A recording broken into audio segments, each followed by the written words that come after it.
Welcome to 502 Conversations. I'm Brian Kirby, and my guest today is Dr. Dan Wilson. Dr. Dan Wilson, how are you doing today? And thank you for being here. Hey, Brian, I'm doing well. Thanks for having me.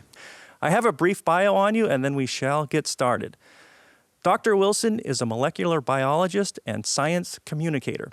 He got his bachelor's degree in molecular biology and biotechnology from Clarion University and his PhD in biological sciences from Carnegie Mellon University. After getting his PhD, he began working for Eurofins as a process analytical scientist and is now currently working on gene therapies. In his spare time, he produces and hosts Debunk the Funk, his YouTube channel dedicated to debunking vaccine and COVID-related misinformation, and also it has expanded beyond those topics. Now, I know you're busy. I say in your spare time you just recently had a second child. Is that correct? Is that okay to ask? Yeah, I did. He was born, he's less than 2 months old. Wow. So are you sleep deprived? Yeah. We're being reminded what it's like to have a newborn. We have a 2.5-year-old. So it wasn't that long ago, but man, being reminded makes it seem like we forgot quickly what it's like. That's the point, right? Nature you forget, and then you say, oh, that'd be fun to do again. Exactly. Nature makes you forget, and you're like, yeah, we could have another one. And then when you're in it, you're like, why did we do this? All right. So I did give you a bio, but tell me a little bit more about your background, if you don't mind.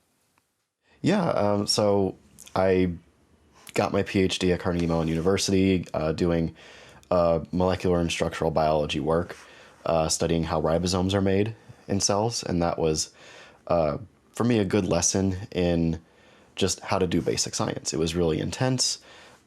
We tackled some really difficult problems. I got to learn a lot of really cool techniques, meet a lot of cool people.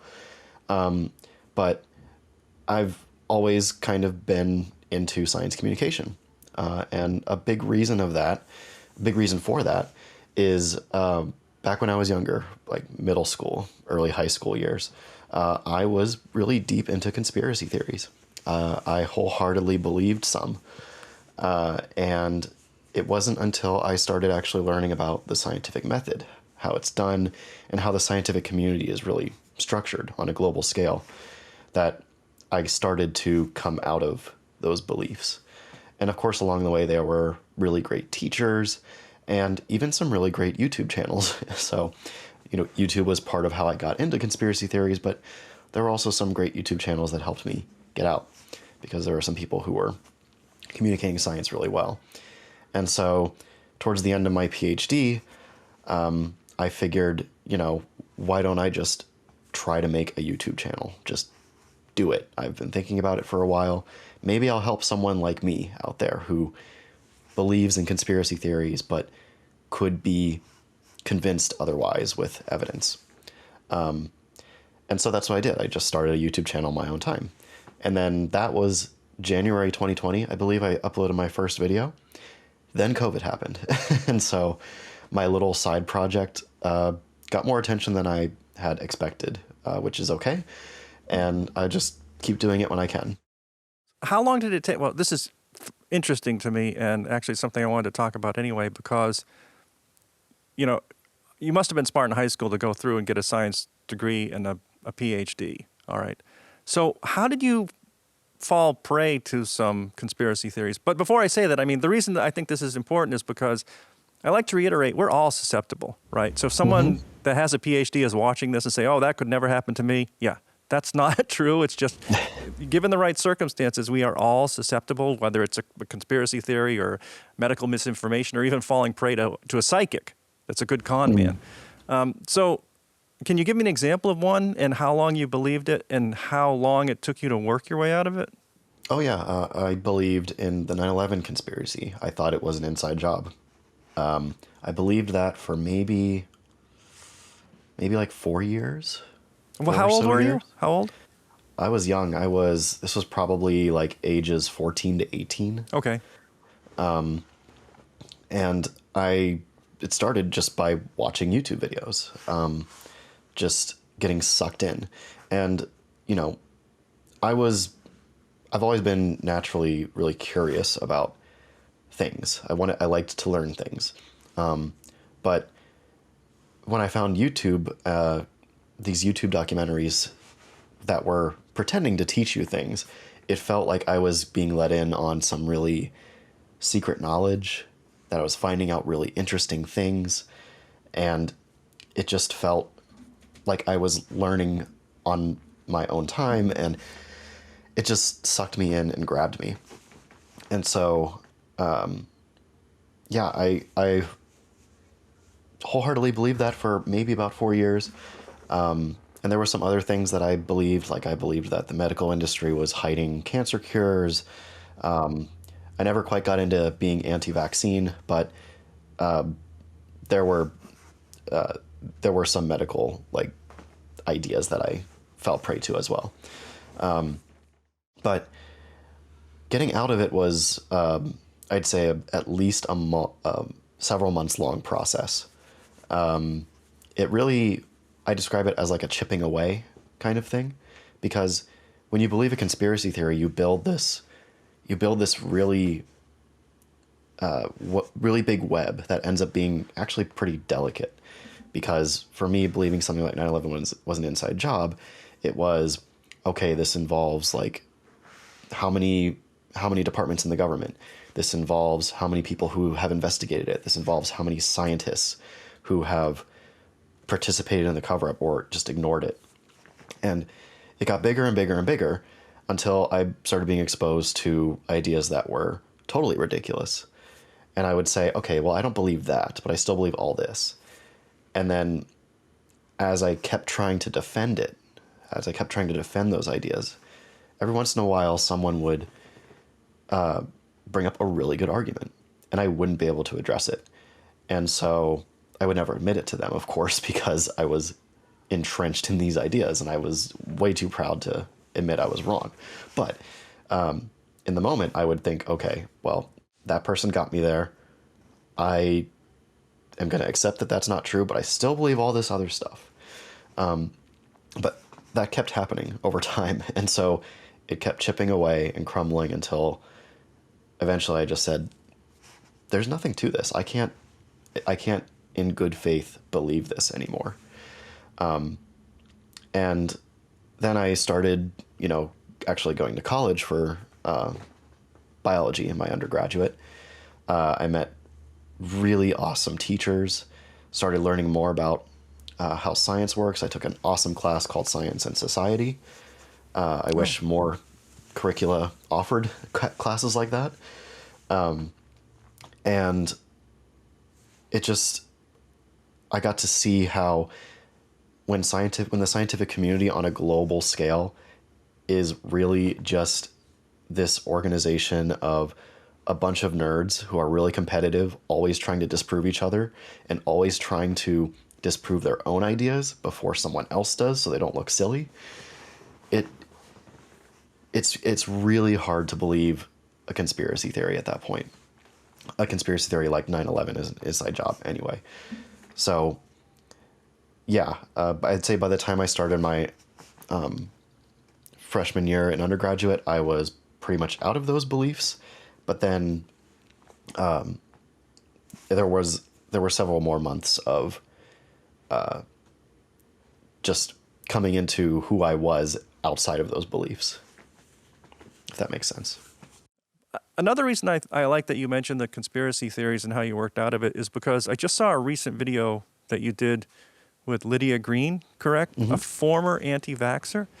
And mm-hmm. her story was pretty interesting, similar to yours in a way, because before being anti-vax, she worked at a pharmaceutical company as a quality control chemist. Correct me if I'm wrong on any of this because I'm pulling it out. Right? So yeah, I believe she was a pharmacist. Yeah. Oh, okay, a pharmacist. But still, something like that. A person not unfamiliar with science and research and trials, right? Because pharmacy schools, it's full of science, of course. So, mm-hmm. But she didn't become anti-vax due to some conspiracy that she saw in her own industry. But again, correct me here. I think she felt slighted or not taken seriously when she had difficulty breastfeeding her first child, and she sought advice from medical professionals, and they kind of, I don't know if poo-pooed it is the wrong word, but they kind of brushed it off, right? And then mm-hmm. a second time when she had another poor experience when she had her child vaccinated. And her usually happy child cried for hours. And so, for reassurance or for some reason, she called her pediatrician to check in. But she felt, they were kind of waving her off about that too. So she didn't become anti-vaccine because of a conspiracy, but because she felt slighted from a contemporary experience she had, right? And then she went down the rabbit hole. But she gave it up, as you did, because she saw some inconsistencies in the group that she happened to be in. I'm bringing this up because I'm wondering what some kind of feedback you've gotten from anti-vaxxers that may reach out to you. But the reason I mention it specifically is because it became apparent during COVID-19 that Black Americans were more hesitant around the vaccines than other groups. And it was just attributed to historical mistreatment, like no wonder, the Tuskegee thing, all this mistreatment in that community over the decades from the U.S. government. But a recent study out of UCLA contradicts that. And it points more to the fact of contemporary personal bad experiences people have with the system, not historical knowledge creating vaccine rejection. I don't know if you can comment on that, because I'm wondering if you get emails or feedback from anti-vaxxers with the rationale on why they are anti-vax. I bring up the Black American community because the study was just recent, and it kind of opened my eyes, like, oh, well, maybe it's not historical. Maybe it's people in general feel mistreated, and then they go down the rabbit hole. Mm-hmm. Yeah, I mean, I think the as far as the reasons people are anti-vax goes, I think there are many reasons. A lot of people believe it because they don't trust the government, they don't trust science, and therefore they have to build a elaborate belief system to justify that mistrust. Other people, like Lydia, might have had a bad experience with a doctor, or they might just very naturally, I mean, it's perfectly understandable to feel uncomfortable after your child gets vaccinated and you see that pain, you see them cry. I mean, I obviously have both my kids vaccinated, and it sucks when you have to go into that appointment and they get poked and they cry. Like, it's not fun, but they're fine after 5 minutes, really, usually. And it's very understandable for a parent to have that fear of their child feeling any pain or getting hurt at all. And so then combine that fear with exposure to these ideas that the vaccines are poison and they're doing this and they're causing that. And then put letters behind the names or in front of the names of the people who are saying it, and it can be kind of scary. So I can totally understand how people can get sucked in that way. So yeah, there are lots of different reasons that people become anti-vaccine. In the recent COVID pandemic, I think a big reason was that it was politicized. It was heavily politicized. And it's also something that just affected all of our lives. Everybody was affected by the pandemic. And so when people's lives are affected by something so widespread as something like COVID, then there are going to be a lot of ideas out there that kind of attempt to put all the pieces together into a neat picture. And often that neat picture is either conspiratorial or oversimplified. And so people leaning toward the conspiratorial end is expected. But when it comes to the Black African American communities, I'm not familiar with the research on, like, what fraction of them are vaccine hesitant and for what reason, but it would make sense to me that if they don't trust doctors currently, maybe it's because of them feeling slighted, similar to Lydia Green, because we do know that there are problems with systemic racism in medicine, and there's also prejudice. So even if a doctor is not overtly racist, they might just be prejudiced to spend less time with a Black person than a white person. Or a Black person might just not have good access to medical care and might not be as familiar with doctors and thus not have as many opportunities to have a good experience.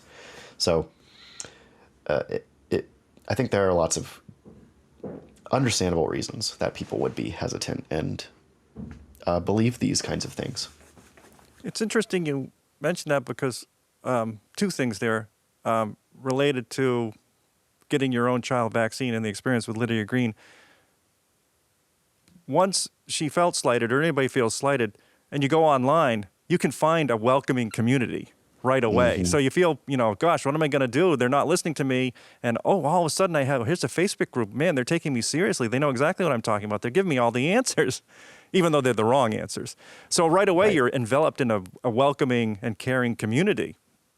Yes. Yeah, I think that's that's, in my opinion, the reason that conspiracy theories seem so much more widespread these days, because it's so easy to find a community that believes the same thing you do, no matter what it is.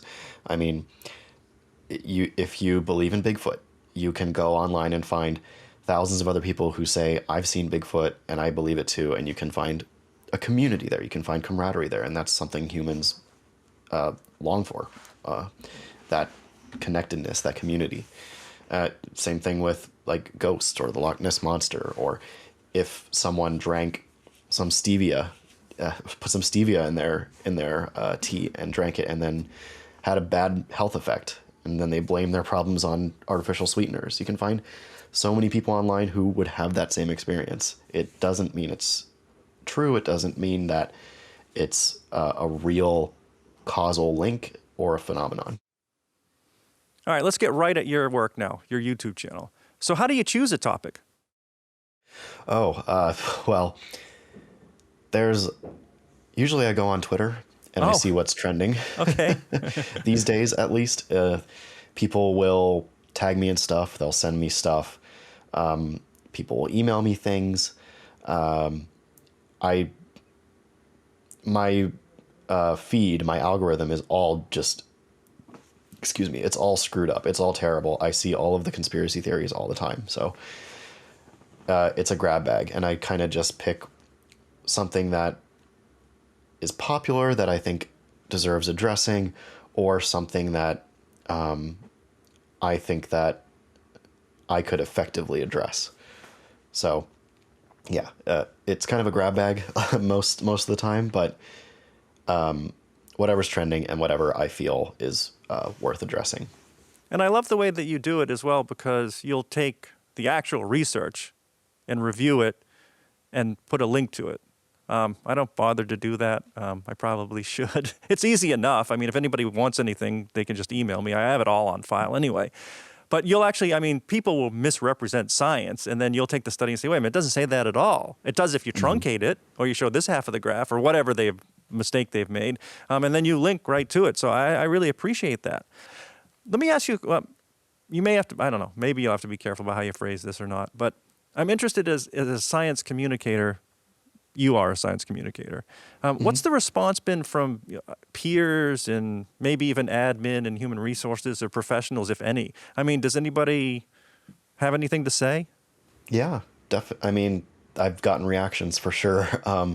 So when I was doing my PhD, so in academia, I think that there are a variety of different opinions on people like me who spend their time outside the lab doing this kind of thing, communicating these ideas. Some people think like it's a waste of time. They'll think, oh, well, isn't that going to take away from your lab work? Isn't that going to like distract you from your normal everyday work? And is it even worth it? Like, what are you doing? Other people in academia will say that's really great. You are doing a service, and that's really cool. And I've gotten that reaction actually a lot since I've left academia. Pretty much, I don't really talk about it much to my colleagues at work because it has nothing to do with my work, and I don't really like to advertise myself or anything like that. But people have found out at work that I do this, and their reactions have all been positive. So yeah, it can be a mix of reactions. Some scientists are very, very like, no, you don't need to be doing this. This is a waste of time, and you're distracting yourself. Other people are like, yes, this is important. I see that misinformation is rampant, and we need more science communicators. That's great. Those are the two main kinds of reactions I've gotten. Wow, I'm so interested that you said all of that because I completed graduate school with a degree in science in the public. So a lot of it was about informal science education. It's a conversation, so I have a lot of questions for you, but you just tipped Yeah. me off here. I want to throw something back at you here.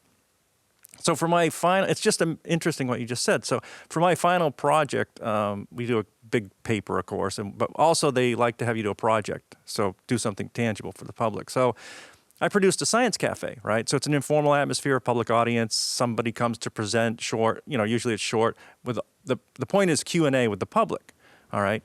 And so the science cafe, it doesn't sound like much, but it was the process of years, well, weeks, months of writing, and that was the end result, but there's a lot that goes into the paper and all that. But one of the sections in my capstone paper was who presents and how to find them, right? So how are you going to find a scientist? And then within that section, there was research I discovered. I didn't do this research on my own. It was reading papers and then reporting what everybody else has found, okay? But the research I found about attitudes of scientists on being science communicators to the public, it was very revealing. And, I mean, in one survey of scientists, it was a small sample size, but they were concerned, just like you said, the time commitment. Was it the best use of time? It would take too much time to organize their material so the public could relate to it. Their research schedules, they'd have to alter their research schedule. They'd be better off writing papers. And there were so many factors that a lot of them just considered science communication lost time because it didn't involve the chance for publication, right? And then they were also like you, and no, maybe not you, but they were also like most of us, they were kind of nervous about presenting in front of an audience. I mean, they're used to science conferences, but they were kind of nervous about presenting to the public, that they wouldn't relate well, they wouldn't represent their institution, they might confuse people rather than clarify, and they were concerned about doing Q&A because they were worried about giving direct answers, right? So that could be viewed as being evasive, which would just lead to more confusion. It kind of boils into everything that you said, except there was one other thing, is that some people just felt it wasn't part of their job and they didn't see any value in it at all. And although they did appreciate it, but they felt it was best left to others. And half of the people surveyed, one big survey, which was like 6,000 scientists from dozens of universities, half of them, I think all of them had done it, or most of them, and half of them thought of it worthwhile, not only for the public, but they got something out of it too. But most of them, they didn't feel supported by their administration. I'm talking academic administration. They didn't feel supported by admin or colleagues for much of the reasons I just discussed. It's just lost time, they considered. So Right. I don't know if you have anything to talk about there, but it's just interesting what you just mentioned. Definitely. Yeah. I mean, in academia, papers, research papers are your currency. That's how you show, like, hey, my lab is productive. My lab is doing important work. It's how you get more grants to continue doing your work and funding your lab and recruiting more postdocs and PhD students. And so if you're not doing things that contribute towards publishing those papers or, set faculty responsibilities, then people might look at you like, oh, well, you couldn't review my paper the other month, but you have time to talk to these conspiracy nuts. What's up with that? And they might judge you. So there's definitely that attitude. But there's also a lot of positive attitudes. I see, there are a lot of academic professors who run their own podcasts and do believe it's important. And I found a little community of that online as well. So that's been really nice. But I do remember just this one story that you reminded me of. It was either 2018 or 2019, I can't remember, but there was a government shutdown. And, government shutdowns affect NIH grants, affect NSF grants. And there were, online there were lots of stories about people's science being put on hold or their jobs being up in the air because of this shutdown. And so I organized a letter writing session, just like send an email out to the department and set up outside the conference room right before it was time for journal club or seminar. And I had like I had templates for letters for people to write. And I had like a suggestion on if you don't want to come up with your own words, you can write this, or you can just like kind of freeform it, tell your representatives your opinion, make your voice heard, that kind of thing. Because I thought that was important. And one professor walked by me and was like, don't you think the shutdown's going to be done by the time your letters get there? I'm like, thanks, dude. That's really encouraging.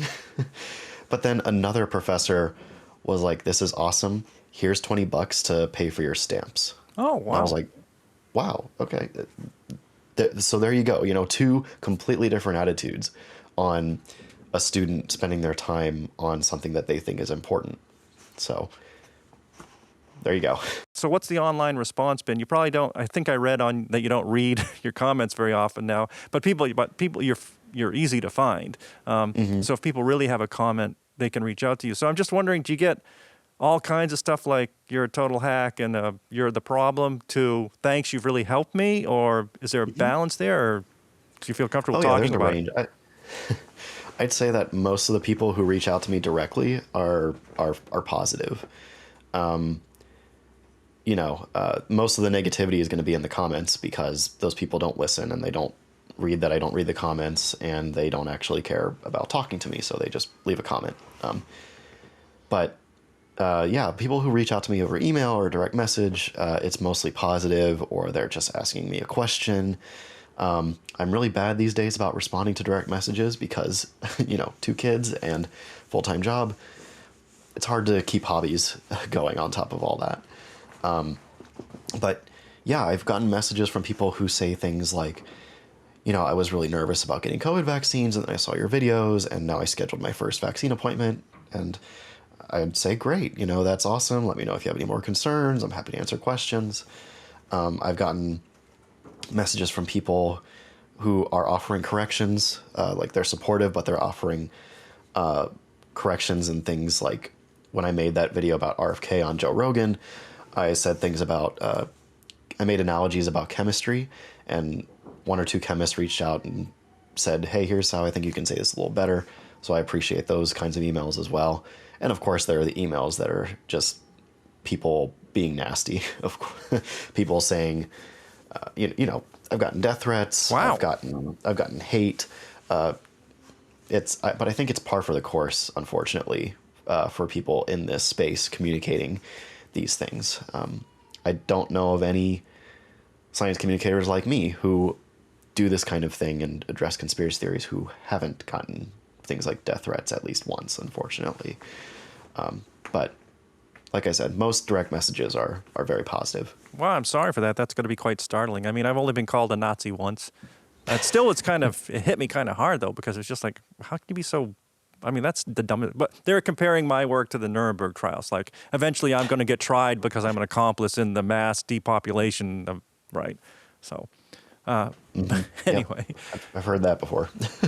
So have you had... One thing also, have you had trouble with any videos being taken down? I remember I did Brian Deere, who wrote several articles about Wakefield, and then he wrote the book, The Doctor That Fooled the World. And I had him on, and we talked a lot. And the video got taken down, like twice. I had to ask for it to be reinstated. It was, but, it's all because we were talking about vaccines and stuff. So have you had that problem? Yeah, it's happened... How many times? I think I could count... I think I could count on one hand how many times it's happened, but that's good. Very annoying when it does. I've only ever had one video that never got reinstated. It was like in my first year of making videos, and the appeal failed, and then I just gave up. But since then, whenever it's happened, the only way to get in touch with Team YouTube and have them actually reply is on Twitter, unfortunately. So that... At least that's the only way I know of. Like, they don't have a direct email or anything. So you can say, like, you can tag Team YouTube on Twitter and be like, hey, my video got taken down. I was addressing misinformation.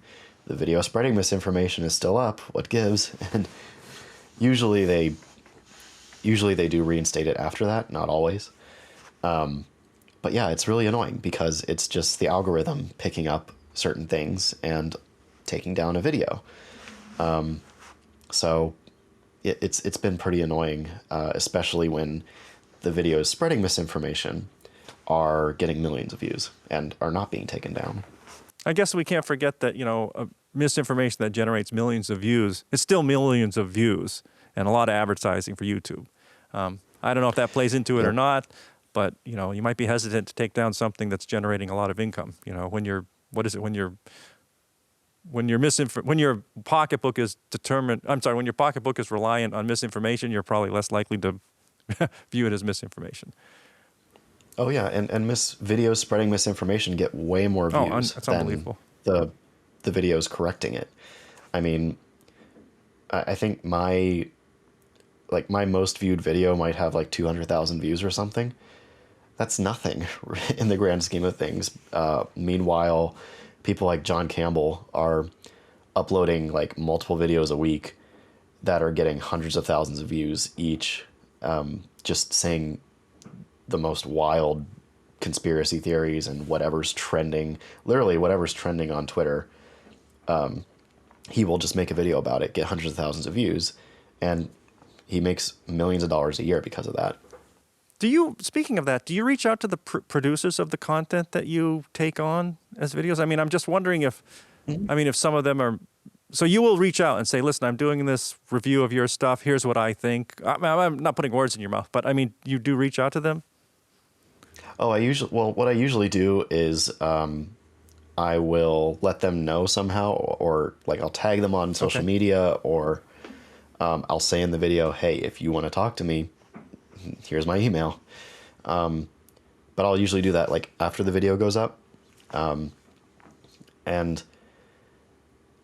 yeah, I do try to let people know, because ultimately one of the goals of my channel was to have conversations with people, whether it's people who I know aren't going to be convinced, like the ones spreading the misinformation. Like, there's no way they're going to admit in a conversation, you know what, everything I've said is wrong, you're right, I'm going to stop doing this. That's an unrealistic expectation. Unless they were honest actors. Unless they were, but that is not an expectation that I hold most of the time. I think that's a good kind of, I think that's something good for science communicators to have in terms of expectation, because it can be, if you expect people to change their mind in a conversation like that, and they're a bad faith actor and they're doing this for a living, they're not going to change their mind, and that might be really frustrating or discouraging. So I think it's good to have that expectation that you're not going to change someone like that's mind. But anyway, I do want to have those kinds of conversations, just, if not to convince the person I'm talking to, but to help the audience watching and show them that this person saying that vaccines cause whatever and autism and sudden death and whatever has no idea what they're talking about, and you shouldn't listen to them. I think showing that is a reasonable goal. Have you ever been replied to like, oh, you're right, I was misinformed, I thought this was true, I'm just trying to spread the word, and wow, you've really set me... Not once?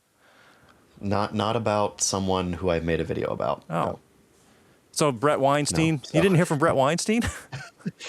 No. Well, I have to remind him of that, actually. I have to remind him that he never responded, and he said he would. Oh, he did? Oh, well, he said that in his video. Right.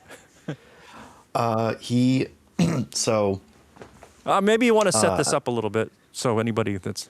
Yeah, let me explain. So Bret Weinstein had an episode with Michael Shermer, and in that episode, he made several very false claims about vaccines and the response being autoimmune, and vaccines causing autoimmunity, and that leading to this whole host of problems. So that was incorrect. Vaccines do not cause autoimmunity. They cause an immune response against a foreign antigen, which by definition is not autoimmunity. So I decided to have immunologists come and explain, because he said that in his video. He said, if immunologists tell me I'm wrong, I will admit I'm wrong.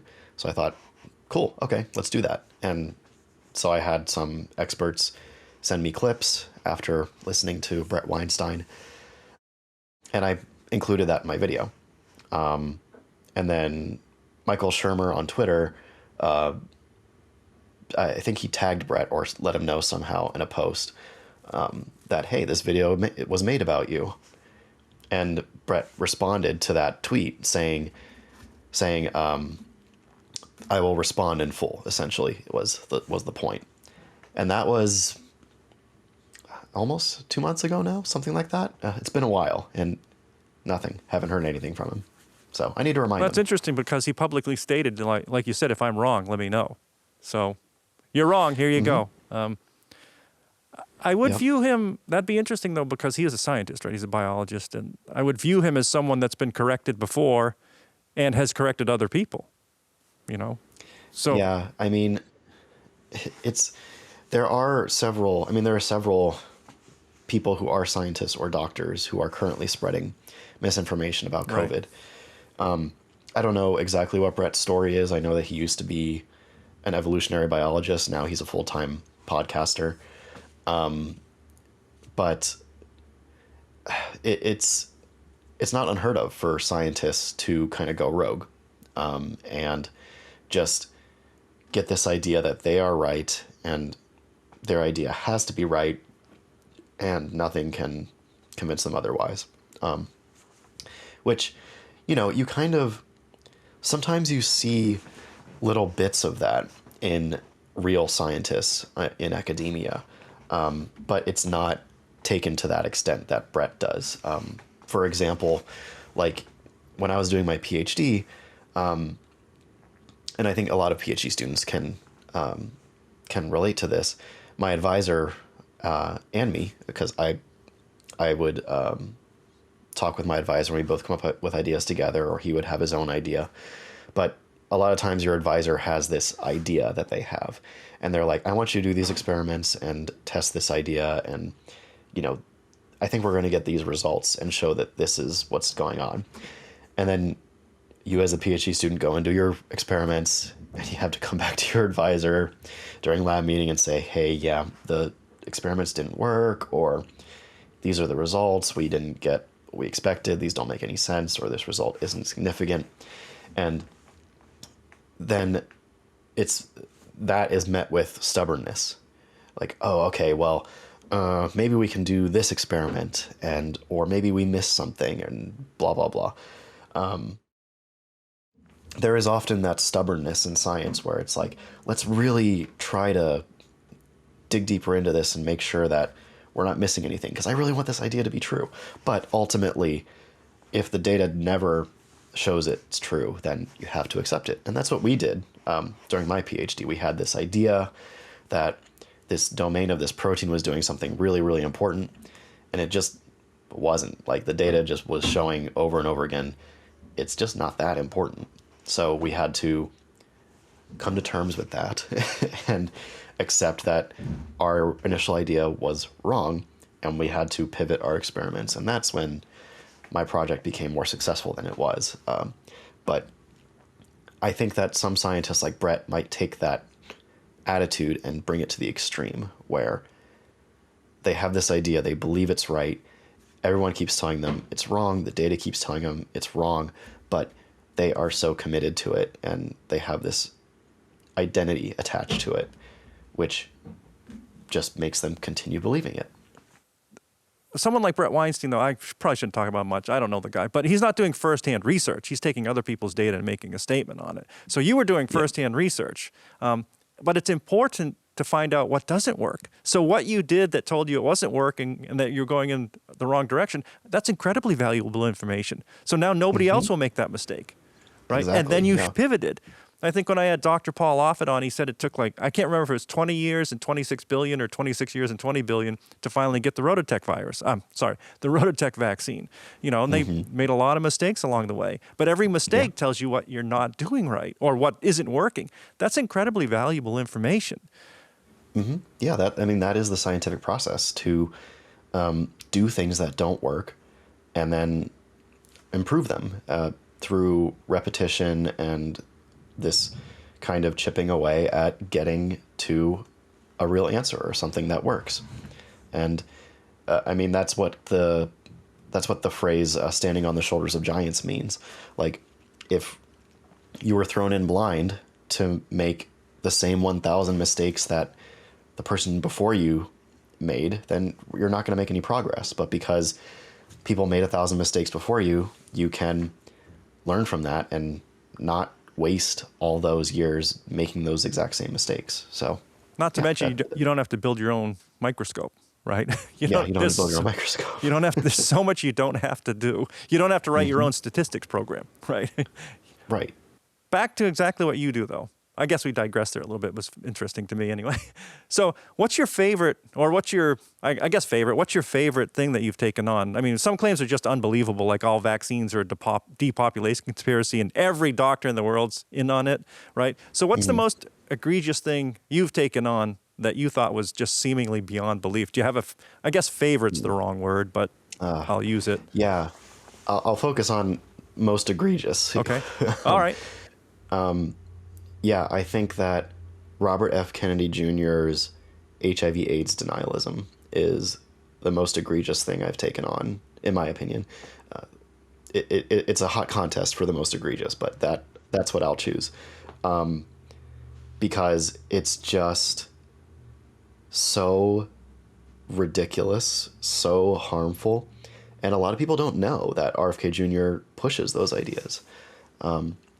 In his book that he highly publicized and was highly celebrated among anti-vaxxers, the real Anthony Fauci, he pushes those ideas. He pushes the idea that that AIDS is not caused by HIV, that it's caused by lifestyle, like drug use and homosexual behaviors.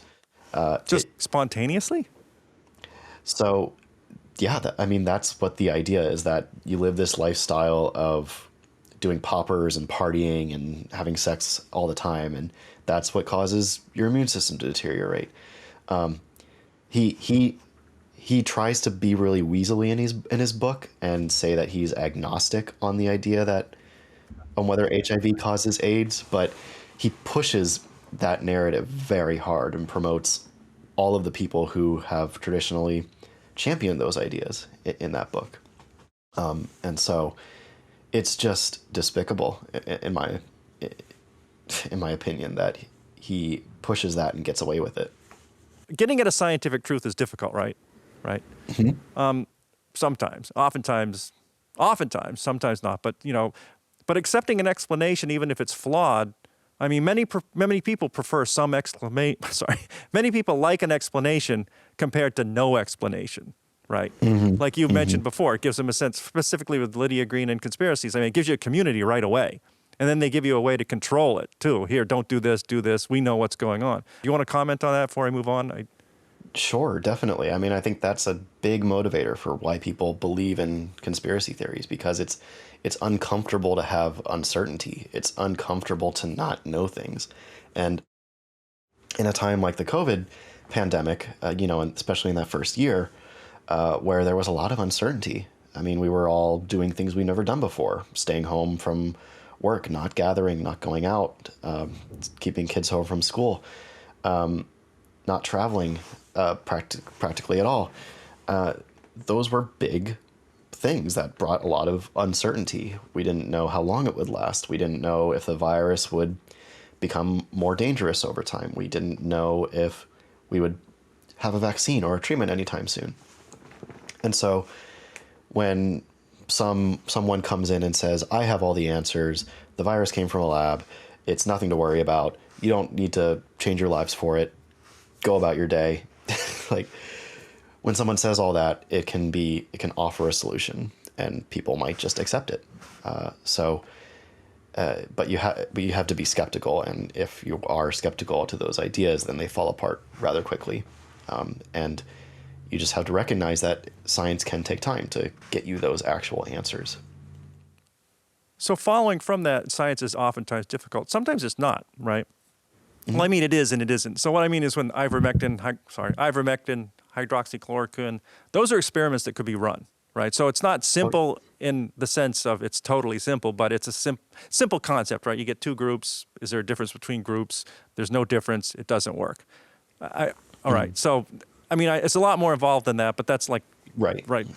It would take a lot more. That's the bare bones of it. Yeah. That's the bare bones of it. So it's the concept is simple anyway, right? So people can understand that concept. In your investigation of some of those claims that seem like they could be easily resolved, right? We did the test, two groups, no difference. I mean, have you found where the misinformation originates? Do you get that to the bottom of it? Yeah.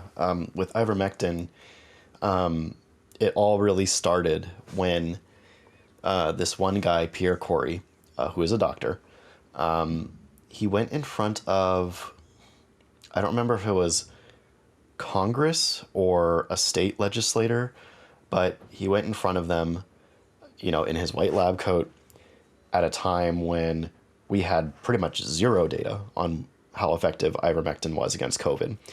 And he just said, it's a miracle drug. It obliterates COVID. We can end this pandemic now. That went viral.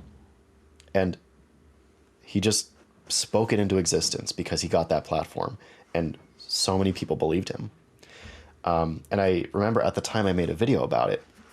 And my message of that video was essentially, we don't know if ivermectin works right now, but it's definitely not a miracle drug because, it has, we had some weak observational trials about it, which if it's a miracle drug, people, it would be pretty obvious. But my point was, it's irresponsible of him to be saying this. We don't have the data yet, but it's probably not a miracle drug. And then the randomized controlled trials started coming in, and it just wasn't effective. Like, no matter how we tested it, if we tested ivermectin on someone who just tested positive for COVID and they're not like horribly sick or showing symptoms yet, doesn't work, doesn't help. Tested it on people who are already hospitalized, doesn't work, doesn't help.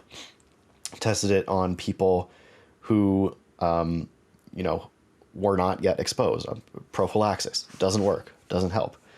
It just kept showing that over and over again. But because there was that viral moment of a guy in a white lab coat just speaking into existence all of these wild and fantastic claims on a platform like sitting in front of legislators, people believed it.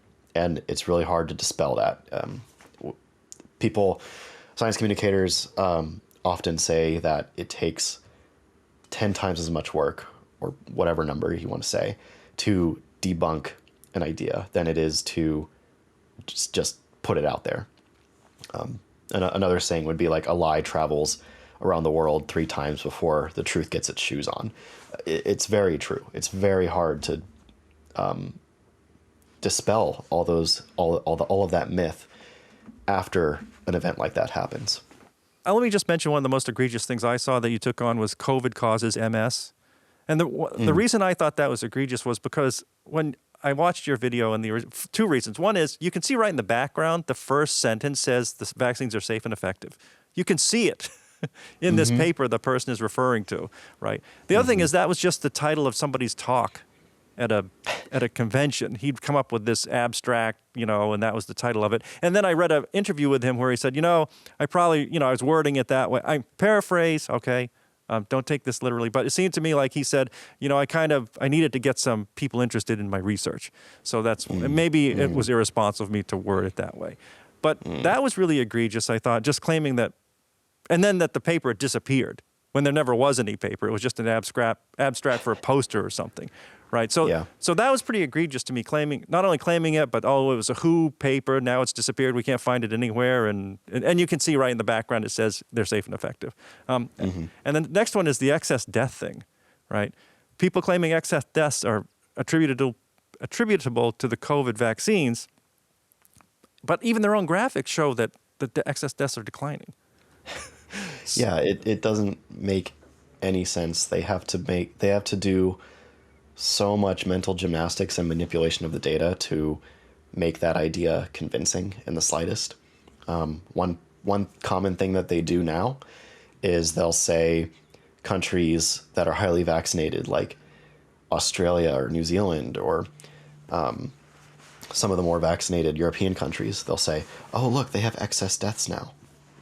Well, what happened was they had negative or hardly any excess deaths during 2020, 2021 because they enacted measures to reduce or prevent COVID infections entirely. Like the example of New Zealand is really good because they had negative excess deaths for 2020 and 2021 because they were not getting flu, they weren't getting COVID, they weren't getting RSV, they weren't getting all of the normal viruses that circulate on a regular basis. And so that saved a lot of lives. But then when they open up, then COVID comes back, RSV comes back, flu comes back, then you return to baseline. So it looks like excess, but it's just returning to what was normal. Meanwhile, while they were locked down during 2021, getting 80+% of their population vaccinated, still negative excess deaths.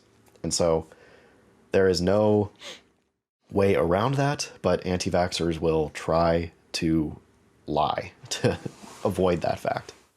All right, one more question, then I'll let you go. I know you're a busy guy, 2 kids, a lot of work to do, and plus you probably have your own video to produce, if I'm not mistaken. But just about school, something you said in a previous video that was interesting to me. In a previous video, you spoke a little bit about taking time off between degrees versus staying in school from degree to degree. And I know this is kind of off topic, but I'm just thinking, anybody watching this is saying, oh, wow, I really like what you do, and I want to become a communicator, and, how do I get to be like Dr. Dan Wilson? That was interesting to me because I took time off between degrees. I got an undergraduate in jazz and contemporary music, a few years off playing. Then I went back to graduate school. Everything made a lot more sense after I worked in the community, right? Because you take what you learn in school and you have to, it's useful knowledge, but when you really put it into practice, that's where the learning takes place.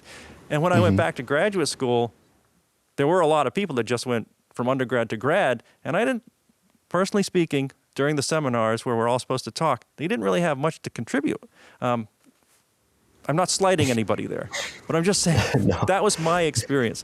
So, and I just did it again. I got another graduate degree with people that are just going right through. My point is, can you speak about time off between degrees, your experience with it? Yeah, I mean, I didn't. I went straight from undergraduate to graduate. No offense. Sorry. No, I mean, look, so if you're an undergrad and you go to graduate school, there is going to be a learning curve. You are, if you're like the top of your class in undergrad, you go to graduate school, you're not top dog anymore. Like, you have to humble yourself. You have to realize that there's a lot to learn, and that can be jarring for a lot of people. Because undergraduate, some schools are really, really competitive. So students try really hard to get on top, and then when they go to grad school, they're not on top anymore, and it's really unsettling. So I think that taking time off is totally worth it. A lot of people in my program that I've seen who took time off or to work a lab job before coming into grad school, they were more comfortable, more settled in both their skills and their confidence, which I think helped them do really well in grad school. Not to say you have to, but I think the point is, there's nothing wrong with taking time off and trying to work a job in between degrees. I think it could only help you, because not only will you gain more skills, you'll get more perspective to decide if that's even what you want to do, if you even want to get a PhD. And, you'll come into grad school more prepared, more centered, and more financially stable, because you're going to make a fixed amount of money during your 4 to 6 years of PhD, and it's not going to be much. So that's part of it too. But yeah, don't feel weird about taking time off, and do as much as you can to learn about what you're getting into in grad school. Because like I said, it can be jarring. It's a very different environment, and there are a lot of challenges that are going to be dependent on your department and your lab. But if you really want to know if you really want to get the tea on whose lab to join in whatever department you're in, just get the grad students alone and ask them, are you happy? Would you pick this lab again? Ask them those kinds of questions. You know, you did say something about how do people be like a science communicator. You know, I would say if you want to be a science communicator, just find the topics that excite you and just start doing it. Start in whatever media you want, whether you want to write a blog, if you're better at writing and you don't want to be on camera, if you want to be on camera, if you want a podcast. I mean, look at me encouraging people to start podcasts. But seriously, if you want to communicate, like if you think that there's disinformation online or there are topics that you just think people need to know about and you have expertise in and you're excited by that, just start doing it. And it might be bad at first. It's probably going to be bad. Don't watch my first few videos. They're terrible quality, but you got to get past that. You got to just start doing it. You're going to get better, and you're not going to get better unless you actually start. So if it's something that you think you want to do, just do it and see where it goes. Dr. Dan Wilson, I must say I greatly appreciate your time, and thank you so much. I really appreciate that you post the links to your studies. Maybe the ones I've mentioned here today I'll post as well. I will tell everybody here that, you know, a subscription to Debunk the Funk makes a great gift, and a subscription is free. So you can just It is free. You can just send out the links and say, hey, here's a guy worth listening to. The videos, unlike mine, they're kind of short if they can be. Sometimes they are longer, but a lot of them, it doesn't take much time to, I mean, it takes you a lot of time, but when you compile it into a video, it's fairly quick to watch. And also it's a learning thing because you learn about how science works. You know, you've got That's the study. So, all right. Thank you so much, Dr. Dan Wilson. Have a great holiday season, and maybe we'll speak again sometime. Yeah, thanks, Brian. Same to you. And yeah, talk again soon.